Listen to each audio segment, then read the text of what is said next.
যেটা করতে হবে ড্র সেকশন কাট। আমরা যেহেতু সর্বশেষ বেস রিয়াকশনটা দেখবো, আমরা ফাউন্ডেশন টু গ্রাউন্ড ফ্লোর, এখানে এই বরাবর একটা লাইন সেকশন কাট। এইখানে তাহলে কিউএক্স বরাবর কিউএক্স লোড কেসের কারণে কলাম এবং ওয়াল টোটাল এই 323.8 ফিট এই পরিমাণ ফোর্স রেজিস্ট করতেছে।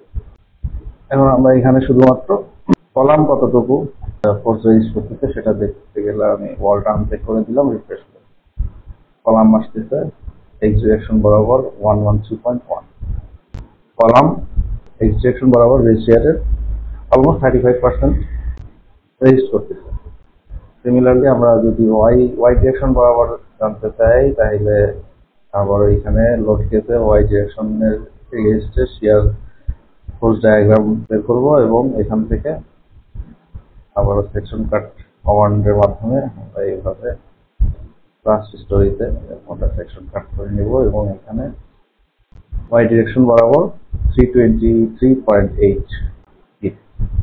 শুধু কলামের জন্য আমরা কতটুকু পাচ্ছি 127.7, 39.4%। তার মানে আমার এই স্ট্রাকচারটা দুই ডিরেকশনই ডুয়াল সিস্টেম, এটা আমরা নিশ্চিত হইলাম।